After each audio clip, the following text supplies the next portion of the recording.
Hello, everybody, and welcome to another beautiful Thursday morning. You're listening to Bhavani at iEat Green on the Progressive Radio Network. And I'm so happy to be here with all of you today. I have a great show planned. Sumiya Khan and Amelia Reese Masterson will be joining me, and they are part of CitySeed and Sanctuary Kitchen in New Haven, Connecticut, and I'm going to tell you more about that in a little bit when they come on. But first, I want to tell you about some things going on in and around the news, some ways that you might want to get involved, and, of course, share my weekly recipe with you. So this week on my newsletter, I shared with many of you who get my newsletter, which you can sign up for at ieatgreen.com, that I lost a friend this past week, and it was very shocking to our whole community because this is someone we loved and it was unexpected. And it just, kind of once again jolts you into looking at things from a different perspective and really stopping and taking in everything that you have to be thankful for. And with this time of year of Thanksgiving coming up, it just really shook me and made me stop to smell the roses. I have so many things in my life to be thankful for, and so many of us do. And we need to take a moment and be thankful and, think of ways that we can, make those connections that we have more real and deeper, and reach out to those that might be in need and hurting, and ways that we can give back. And this is also the time of year where I organize a huge community event to give back to those that are in need who live around Rufus King Park in Jamaica, Queens.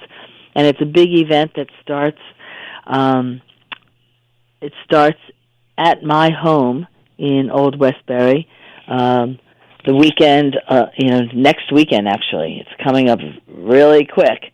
It starts on Saturday, November 23rd, and we cook all the way until Tuesday morning, November 26th.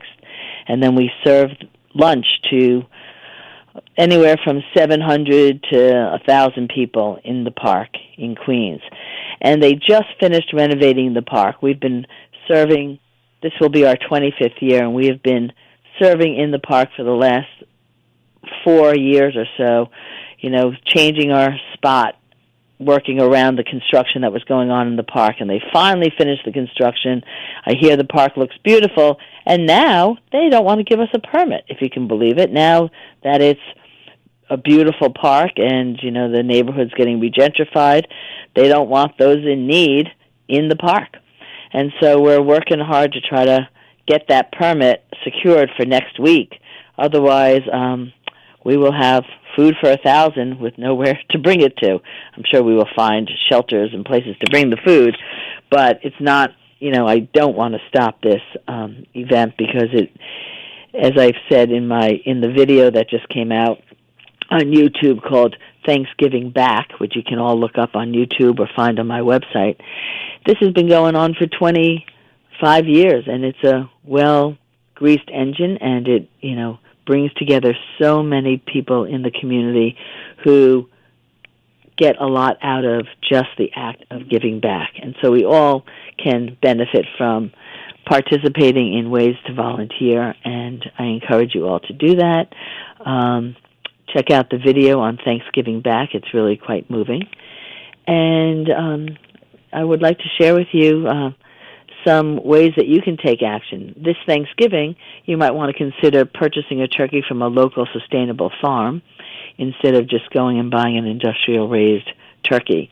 Every year millions of turkeys 46 million turkeys actually will be consumed, they say, this Thanksgiving, and 22 million more will be eaten on Christmas. But 85 to 90% of them come from industrial factory farms, and those birds are pumped with GMOs and antibiotics, and it's just not a great system.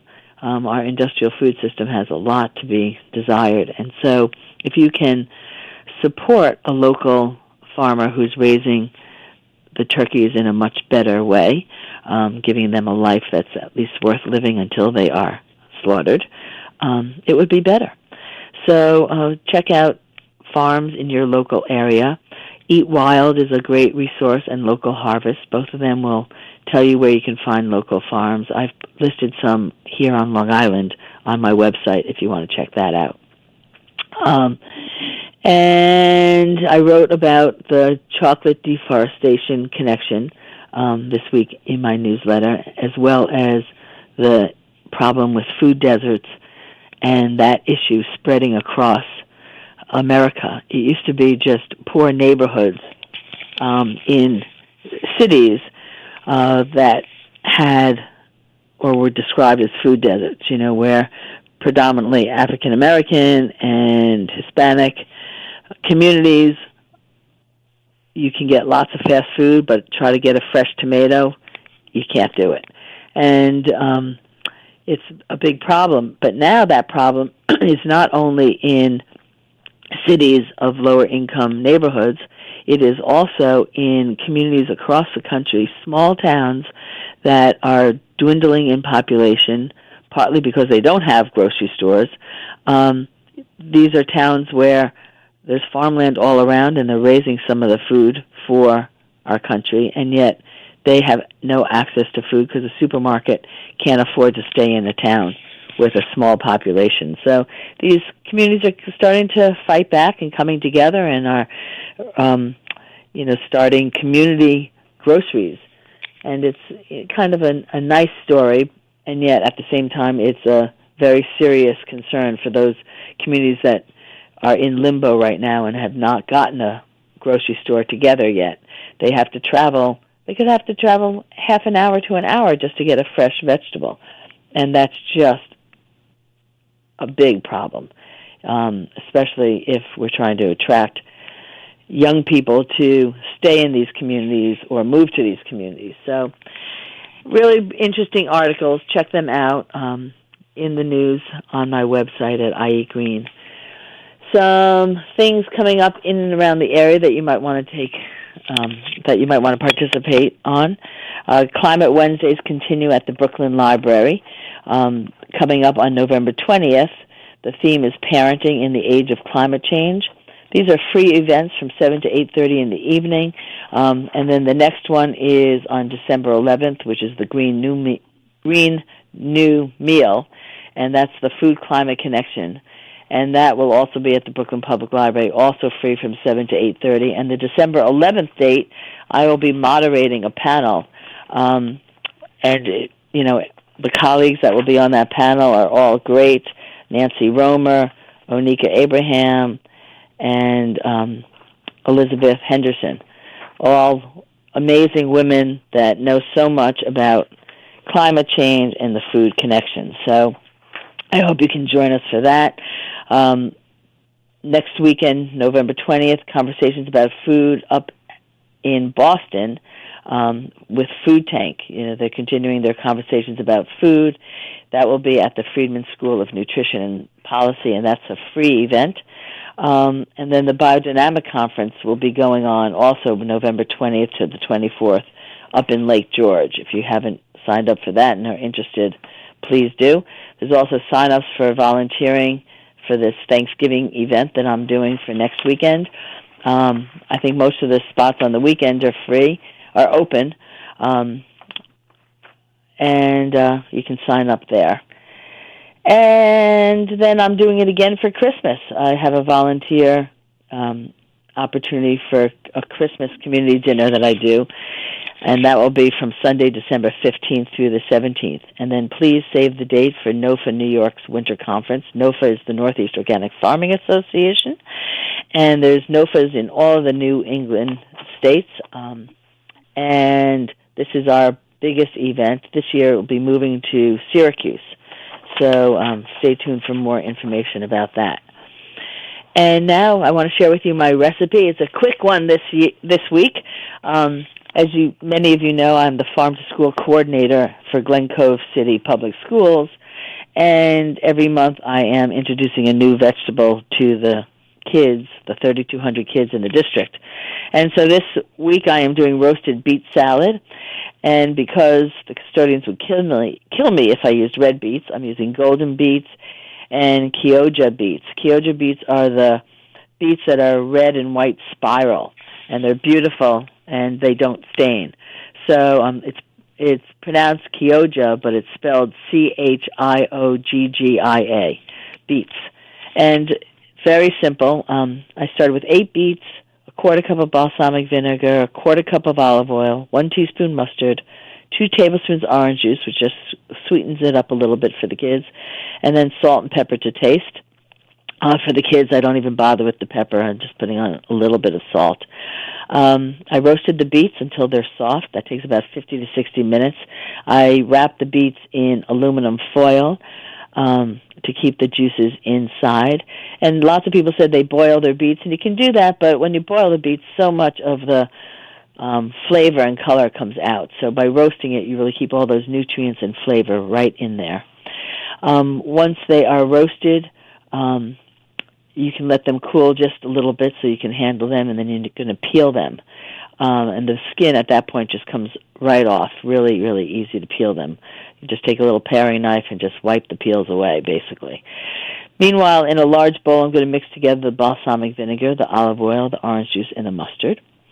Then I'm going to dice the beets into small bite-sized pieces and add the beets to the bowl of the dressing and let them marinate for about a half an hour before serving. And you can season them with the salt and pepper. And that is it. Super, super easy, so delicious. Everybody's loving it. So, when I say everybody's loving it, of course, that's once I get it onto their plate. Kids are funny, and thank God the beets are beautiful, so it looks like a salad they want to try. So I get many kids trying it, but you have to make things look beautiful to get kids to try it. And some kids just will not budge. So those that are trying it are really enjoying it, and I hope you try it. And if you do, let me know. I love the feedback. So now it's my pleasure to introduce to all of you 2 women that are really making a difference in their communities. Amelia Reese Masterson, she's the Executive Director of CitySeed, and Sumiya Khan is the co-founder of Sanctuary Kitchen. And CitySeed's a nonprofit organization that seeks to provide all New Haven residents with access to fresh local food. And they also work to build economic opportunities in the food system for the residents and believe that a just food system is the foundation to a thriving community. And so in that light, they founded Sanctuary Kitchen to promote and celebrate the culinary traditions, cultures, and stories of refugees and immigrants that have resettled in Connecticut. And Amelia has worked over a decade at the intersection of food security, health, agriculture, and refugee services.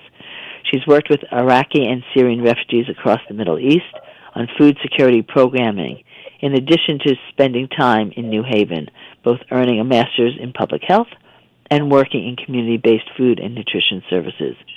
And she sees food justice as central to the well-being of New Haven, and food as a vehicle for bringing community members together. And I've talked about that so much. Food really does bring people together. And Sumiya is a registered dietitian and the kitchen program manager at CitySeed, where she oversees Sanctuary Kitchen, cooking and food education and food business incubation. And she's the daughter of Indian immigrants and global justice activists, and is a California native that was raised in a diverse and multicultural community with a large immigrant and refugee population. And that started her passion for helping out, and Sanctuary Kitchen is the synthesis of her upbringing, work in social justice, and passion for food and nutrition. And I'm so happy to have both of them on. Are you both there? Yes, we are. Hi. Hi. Good morning. Hi. Welcome, Sumiya and Amelia. I'm so happy to have you here. Maybe you can start, whichever one of you wants to start, with Sanctuary Kitchen's mission and purpose and what you do at Sanctuary Kitchen for everybody. Sure. This is Sumiya. So at Sanctuary Kitchen, we partner with immigrant and refugee chefs to build economic opportunity and authentic connections through food. And we do that through a couple different means. Our programming involves refugee and immigrant-led cooking classes, supper clubs, and other culinary events. This provides an opportunity for the chefs that we work with to earn some income, but also share their stories and their culture with the larger community. We also run a catering social enterprise that provides regular employment and professional development. All of these programs allow for cultural exchange, income opportunities, professional development with the focus on food and culinary history. And how does that fit in with CitySeed's larger mission? Yeah, so this is Amelia. So CitySeed is working with the community to build an equitable local food system, and that's focused on kind of three pillars, so around community development, economic development, and also sustainable agriculture. So Sanctuary Kitchen is one of the programs that we run under that mission, and I think it really does address sort of all three pillars of that mission, so particularly economic development. So we're helping newcomers in our city to sort of overcome barriers to getting involved in the food industry, finding employment in the food industry, and also integrating into the community and sharing their cultural cuisine and stories with the wider community. So it's really a chance for learning, but also economic development. And so, CitySeed also works closely with farmers across the state of Connecticut, and part of what Sanctuary Kitchen does is link up chefs to local farmers to be able to source locally for the dishes that are prepared within Sanctuary Kitchen. So Sanctuary Kitchen catering sources locally and has a presence at CitySeed's farmers markets and helps support the mission that way as well. CitySeed runs their own farmers market? Yeah, so CitySeed runs farmers markets. We have 5 across New Haven year-round, and then we also run a food business incubation. So we have a commercial kitchen, and we manage folks who want to start or grow a food business, linking those entrepreneurs with farmers and with our farmers markets. Oh, great. Maybe we can just back up now just a little bit before I go on more to the actual communities you're working with. Can you each share a little bit of your background as to how you got involved with CitySeed and Sanctuary Kitchen, and just how, a little bit about your story? Sure. So my background. Who's going first? I'm sorry. Who's talking now? And my background is I'm a registered dietitian, and I've been doing community and public health, cooking education, nutrition education for some time. And so I've had this interest in food and education. And New Haven is a resettlement city. We have IRIS here, which is the Integrated Refugee Immigrant Services, which is the frontline organization that resettles refugees in the greater New Haven area and also supports resettlement throughout the state. And then couple that with New Haven also being a foodie city, it just made sense to start something where refugees and immigrants are featured through their food. And there had been, back in 2016, before the current administration, the Syrian refugee crisis was kind of at its peak, as well as in Iraq and Afghanistan. And so there were, over hundreds of refugees being resettled in Connecticut. And there were programs popping up around the world where refugees and immigrants were being highlighted, or their culinary histories were being highlighted, their cooking skills were being highlighted through various programs. And CitySeed, with a focus on food and cooking education, had built out this new teaching kitchen. So we pooled together CitySeed, Iris, myself, to talk about, starting something where refugees and immigrants were featured through their food. And then at that time, Amelia also joined on as a new ED, and we applied for a grant through the International Association of New Haven to kind of get off the ground with Sanctuary Kitchen. And in 2017, Sanctuary Kitchen launched, and I joined CitySeed formally as an employee. And when was that? When did Sanctuary Kitchen start? In April 2017. So, yeah, my background, this is Amelia, is coming from working in humanitarian settings and working on food systems and food security in refugee camps and second countries where refugees were fleeing to. And so I've worked in community kitchens, worked with women, working in cooking as a form of livelihood, especially in settings of transit or camp settings or urban settings. And I've just seen sort of the power of particularly women, but also, women and men who have a background in culinary arts or a real interest in culinary arts, being able to, be actualized by sharing their cuisine, especially in a setting where they are not in their home country, and also earning an income and developing skills to enter the workforce. So that's something that I sort of came from my previous work to New Haven with, and when I met Sumiya and then the others in the community who were thinking about this work, it was really in alignment too with my background and sort of my vision. So yeah, it was cool to see all of us come together at a real opportune time and be able to launch this program that I think was really responsive to the community at the time. And New Haven is a sanctuary city, is it not?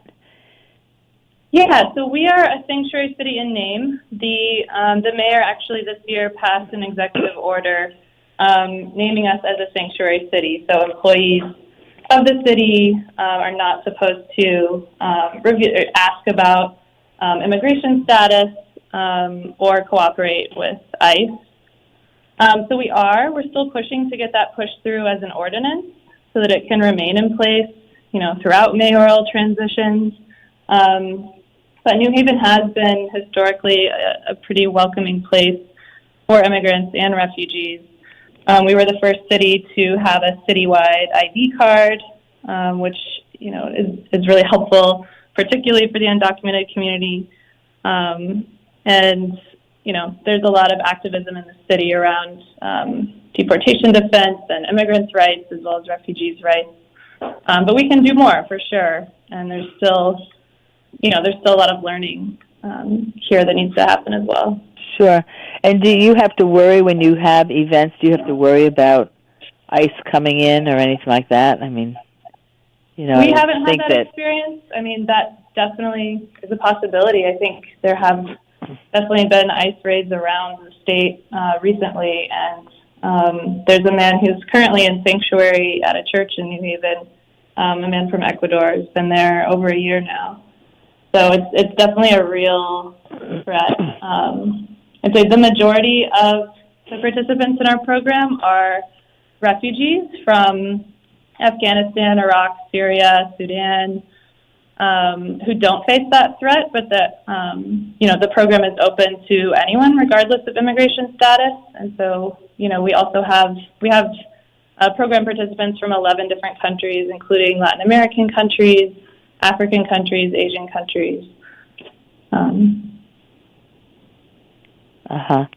And how large a community is it? New Haven or the program?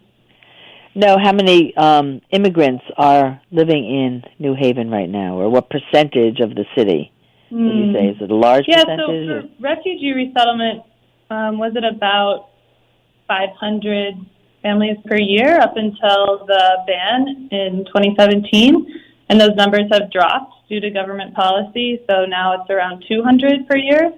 And then last year, the number dropped even further. So from 330 in 2017 to 120 in 2018. So definitely resettlement is under threat right now. Immigration, I don't have the percent. It is a city with a large immigrant population from many different countries. So Ecuador, Mexico, Guatemala. And is it integrated, or are they living all together, like in pockets? There are some neighborhoods that are predominantly immigrant neighborhoods, but I'd say spread throughout the city. Uh-huh. And the program focuses on authentic connections through food. So you celebrate culinary traditions and cultural exchange. Can you share with us what that process is like and what some of the challenges you've been finding are?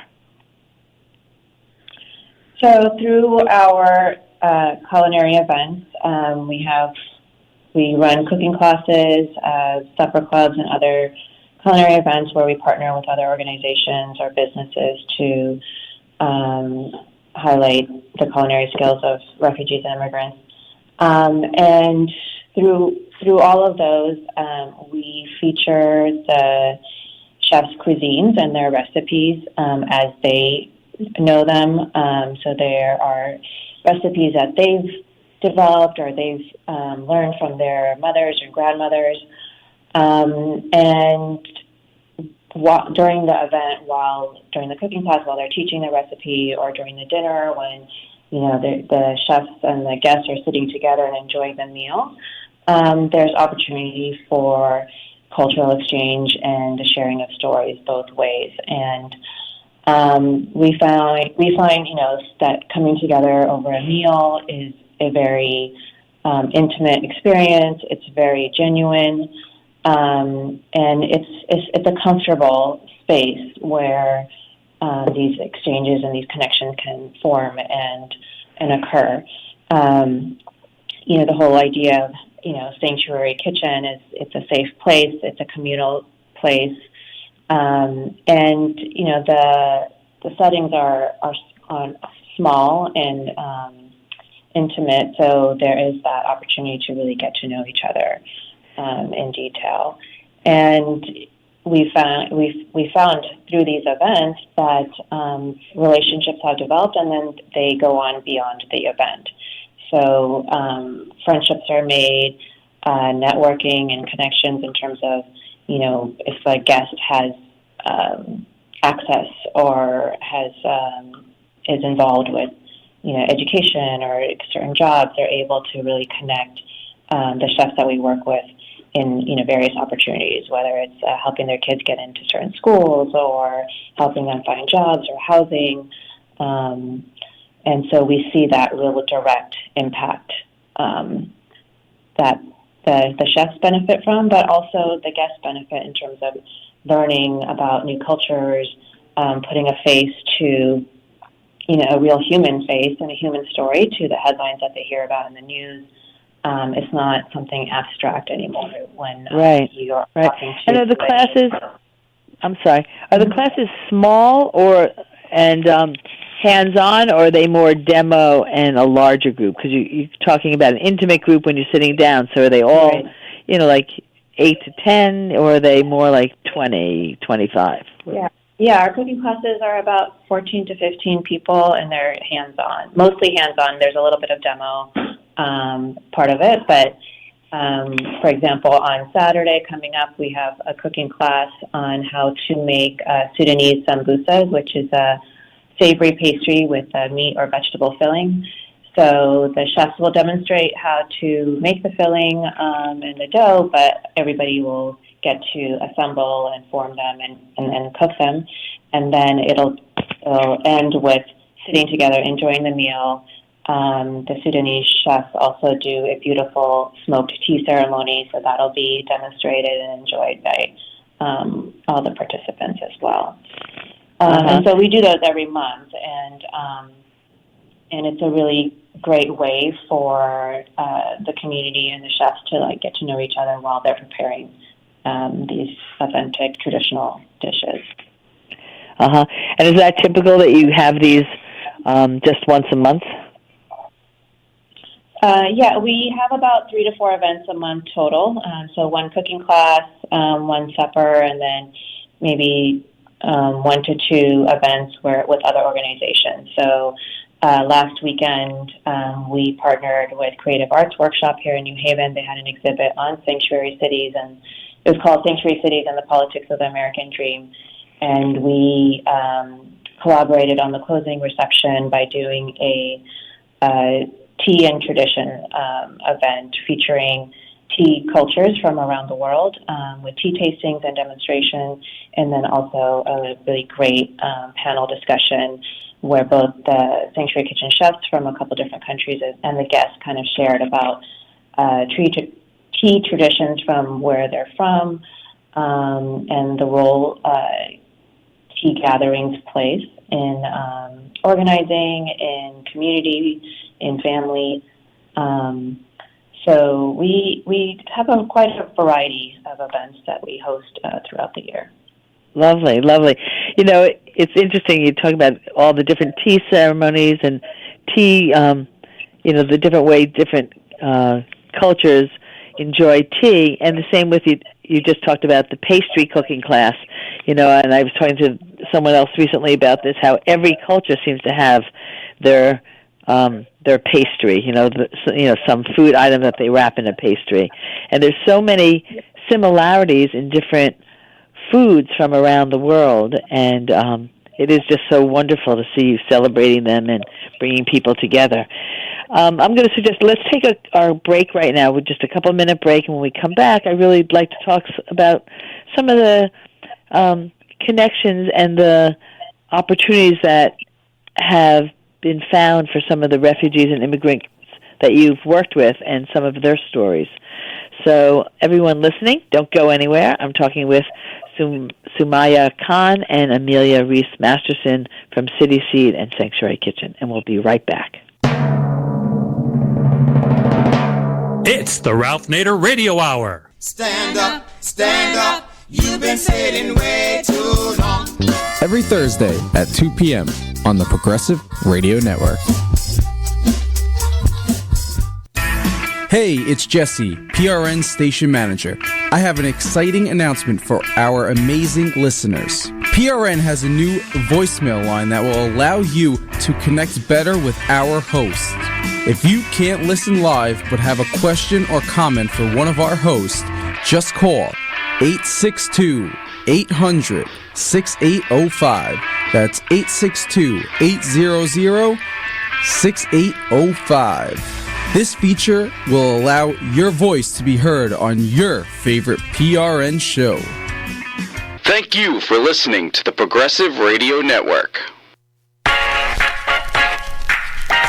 Hi, everybody. It's Beatty Converos, host of the Ask Beatty Show.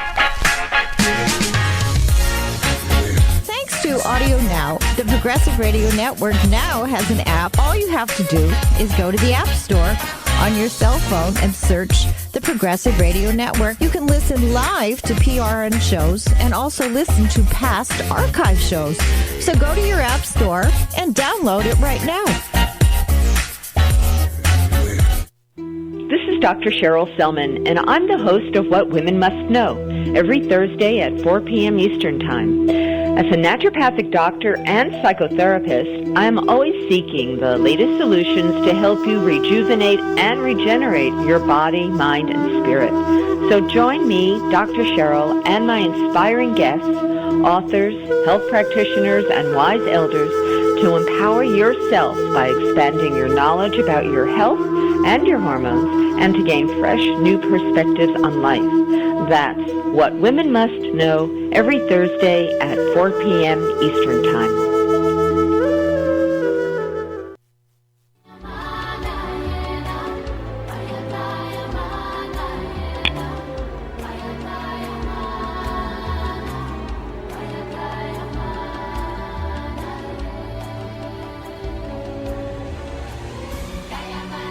Hello, everybody, and welcome back. You're listening to Bhavani at iEat Green on the Progressive Radio Network. And I'm joined with Sumiya Khan and Amelia Reese Masterson from CitySeed and Sanctuary Kitchen. And we're talking about the immigrant and refugee communities that they work with and hearing about the work that they are doing. So, Amelia and Sumiya, can you share with us some of the stories of some of the refugees and immigrants that you have been working with? Maybe some of your favorite chef classes that you've had, and then also ways that this class has then gone further and helped the life of these particular people. Yeah, you were mentioning right before the break how many cultures have stuffed pastries. That's something we also picked up on through doing this work and put together a series actually last year, which was stuffed dishes from around the world. I'd love that class. Samosas, what else did we have in that? Samosas. Stuffed vegetables, yes. So it was, it was an empanadas, samosas, pierogies, so many. Dumplings. Yeah, Afghan dumplings are part of that. Those are some of my favorite new foods that I've discovered through this program. What kind of dumplings? Afghan dumplings, aushak. And mantu. And mantu, yeah, they're delicious. Where are they from? So that was one class that went over really well, and I think was a good way to introduce people to multiple cuisines and multiple chefs, and see some of the links between cuisine around the world. We have a Sanctuary Kitchen's run by a leadership team that's made up of staff, devoted volunteers, chefs in the program, and some CitySeed board members. And decision-making and sort of strategy and planning are done on that team. So I was just going to mention one member of the team, Eduardo, who comes from Dominican Republic. He joined us a couple years ago, and he's just a good example because he's gone through sort of several different routes of working with Sanctuary Kitchen and with CitySeed. So he started out teaching cooking classes with Sanctuary Kitchen. He led a cooking class in a community garden a couple summers ago. And then he joined our food business incubation, food business accelerator, and has since launched the Republic of Empanadas. So he makes sort of out-of-the-box empanadas, sourcing locally and selling at the farmers market. He's also now a member of our leadership team and sort of part of the decision-making group for Sanctuary Kitchen. So that's one example. Maya? Yeah, another kind of one of our success stories is Amina from Syria. She and her family actually arrived on Election Day 2016. And her family has also been featured in the New York Times. Welcome to a New America, I believe. It's a graphic novel column by Jake Halpern.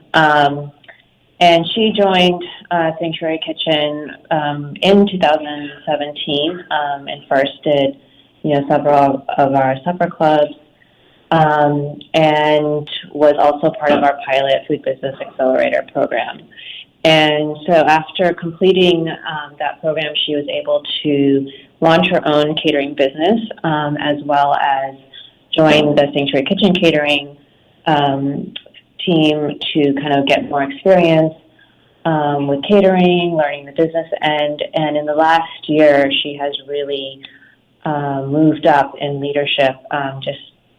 She's really talented, really creative and ambitious, and really wants to be successful. And she has put in 110% effort, and is gaining the skills that she needs to really grow her own business as well as grow Sanctuary Kitchen. So her business is called Amina's Kitchen for anyone in New Haven. How do you spell Amina? Aminah. I was right. Okay.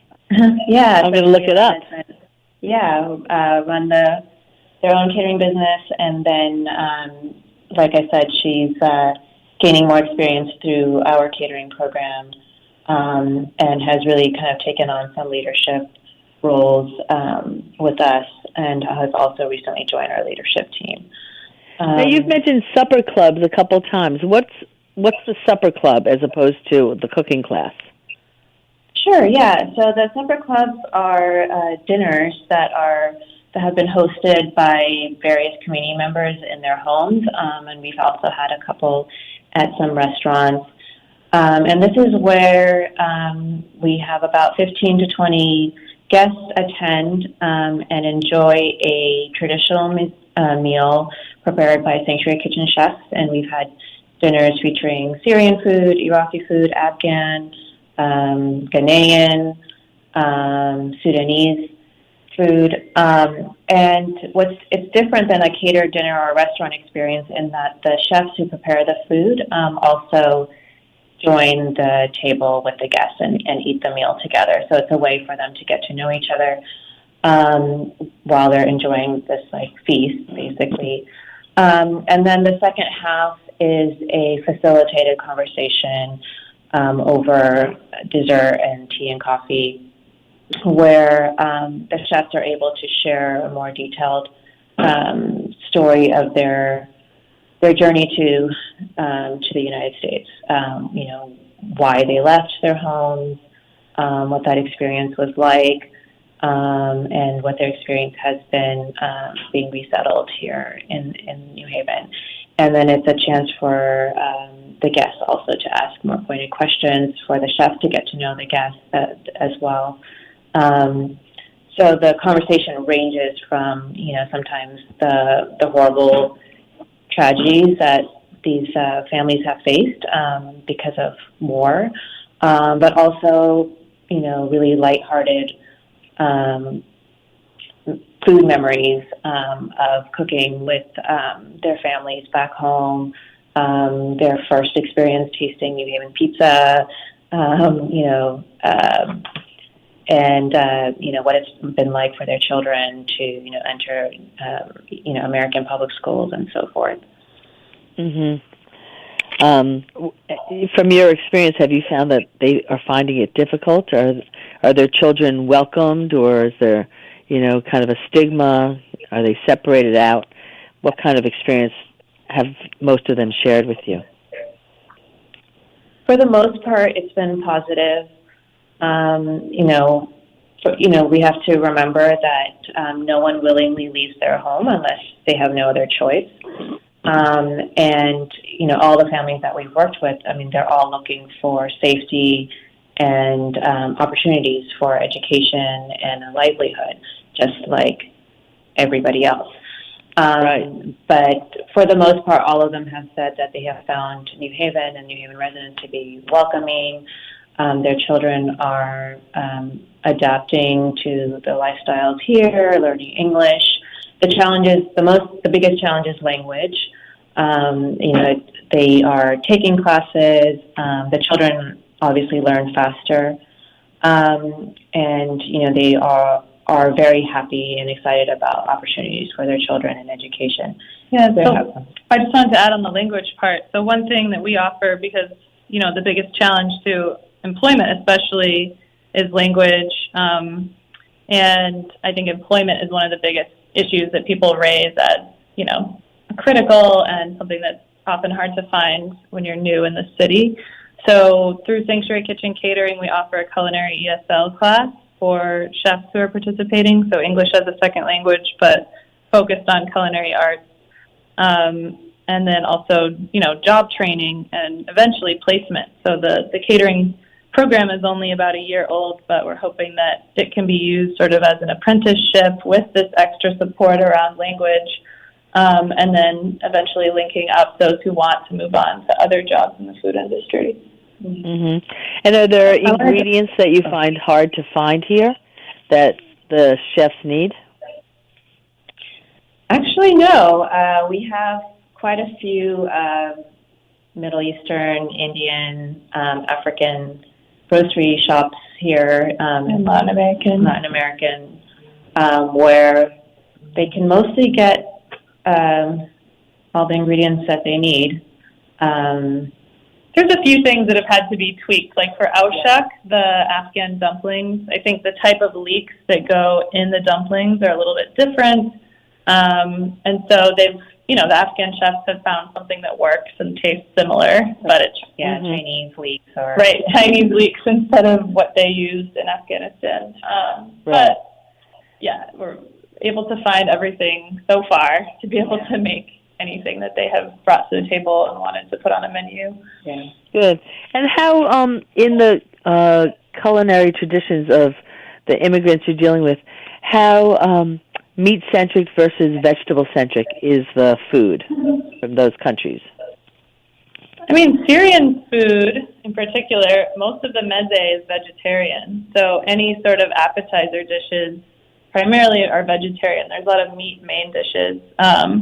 But it's been pretty easy for us to accommodate orders that are vegetarian, vegan, gluten-free through the catering program. It's definitely been a cultural experience for most of our chefs to create vegetarian-only meals. Even though a lot of the main dishes have meat, it's not necessarily like a main component. So it's not over like a steak and potatoes kind of meal. They're incorporated where meat is used to enhance flavor.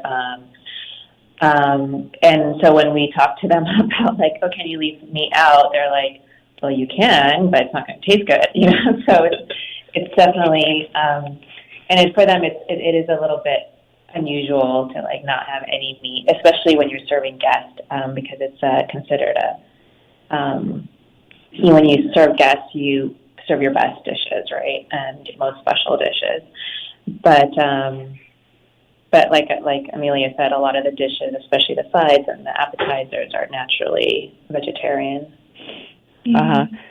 But you're able to accommodate. I would guess some of the meals you can't really accommodate vegetarians, but maybe some you can. How does that work if someone wants to participate and they don't eat meat? We've actually never had any problems with any of our events having vegetarian options. That's great. Yeah, and the cuisines are so broad. There's so many options and there's a lot of variety that where dishes are naturally don't contain meat or they can be adapted. And when did the Food Business Accelerator part of Sanctuary Kitchen start? And maybe you could tell us a little bit more about that. The Food Business Accelerator is another program at CitySeed. So we have 3 programs: Sanctuary Kitchen, Food Business Incubation, and then Farmers Market. But there's been a lot of interchange between chefs, refugee and immigrant chefs who are both incubating a business and or participating in Sanctuary Kitchen. But they started around the same time. So we built out our commercial kitchen in 2016. Sanctuary Kitchen was launched in 2017, and we've been piloting this Food Business Accelerator, which is an intensive training course for folks who want to start a food business over the past. This is our 3rd year. Actually, applications are open right now until the end of the week for the next cohort. And how many cohorts do you have typically in a season? We have 1 per year. It's pretty intensive. So we accept about 10 to 15 businesses, rising ventures per year. And, it's a 12-week session culminating in a pitch day. Very cool. And 12 weeks is pretty manageable. I know I've heard of a lot of these other food business accelerators where it's a whole year, and it's, a huge commitment time-wise and more difficult to make. And so you shared with us Amina's, am I saying it right? Amina's story? Amina's Kitchen. And also Eduardo's. Any other? Republic of Empanadas. Right. Anyone else you want to share with us? As far as businesses that have launched? Yeah. Kuwait. Yeah, there's a number of businesses not necessarily run by refugees or immigrants, but, Kuwait is a pop-up, a Filipino pop-up. that's getting started now in New Haven. Hopefully we'll open a restaurant one day. We have Vegan Ahava, several vegan soul food catering companies or food trucks that have gotten started. SOPA, so a soup subscription that you can order delivery once a week. So SOPA New Haven. Oh man, I don't want to leave anyone out.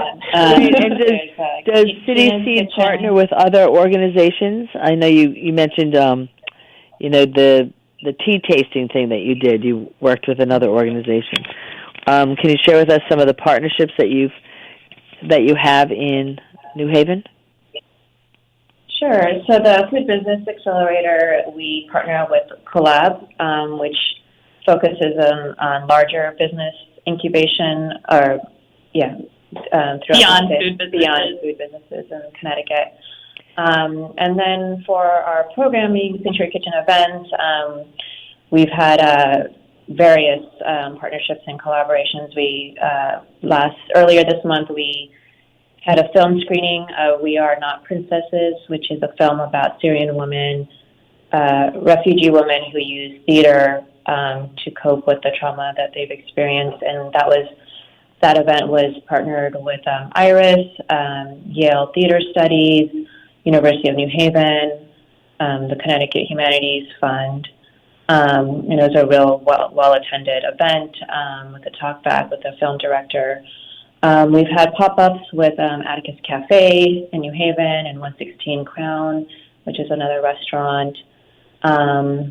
We also have a lot of clients around New Haven, so Yale is definitely a big client of ours in terms of catering orders and events. So partnering with the Office of International Student Services, we usually carry out 1 or 2 events with them per year. The various Yale colleges have invited Sanctuary Kitchen to come and do demos, discussions, cooking classes, dinners, especially the Council on Middle East Studies. We regularly partner with them on their lectures and films. Right. And then just in the community, we have partners both around recruiting new participants, so organizations like Junta in Fairhaven, and then Unidad Latina en Acción, Latin American organizing groups, as well as IRIS, the Refugee Resettlement Organization, have been great partners in just referring interested people to us, and also for carrying out joint events. And then lastly, faith-based organizations, various churches, synagogues, community programs, and city community centers have also invited Sanctuary Kitchen to put on events in there with their congregation. And where do you get most of your funding? I mean, is the catering able to? I'm sure that's a great revenue, but probably it's not enough to support you. That is accurate. Are you getting mostly grants? So we're about a year into catering, and we're hoping that it will break even in early 2020. But right now, we are sustained by grant funding. So we're a 501c3 nonprofit, and about a third of our income is earned revenue, and then the rest is contributed support. So private foundations, state, federal, city level grants and funding, and individuals. So we have a massive network of volunteers and supporters in and around New Haven, across Connecticut, in some cases the region. So we're sustained by the community we work in, which is inspiring. Particularly the level of volunteerism in this community has been just really heartwarming, and we feel very supported by the community. Yeah, well, your mission is so beautiful and so needed. And like you said, I'm aware of other organizations doing similar work in other cities, and it's really beautiful to see this taking off, because, as you said, food is what brings us all together. We all need to eat, and there's so many similarities, and the things that are different are really beautiful to celebrate as well. So it just seems like a win-win all the way around, and I want to thank you all both of you for the work you're doing. Maybe you can just quickly share, before we run out of time, share with everybody listening, where they can find out more information and make a donation if they'd like. Yeah, you can. Our website is sanctuarykitchen.org. We're also on Facebook, Instagram, and Twitter. You can learn about our events, how to get involved, whether you want to come to an event, whether you want to donate, whether you want to volunteer at any of our events. Sanctuary Kitchen is successful because of our support and the participants. So we welcome everybody from all over to join us. Well, thank you. Thanks so much for joining me today. It's been so informative, and I love what you're doing, and I hope to maybe come to one of your events one of these days. And everyone out there who joined us for this past hour, thank you so much for joining us. You've been listening to Bhavani at iEat on the Progressive Radio Network. See you all again next week, and have a great rest of the week. Bye now. Thank you. Bye-bye. Thank you.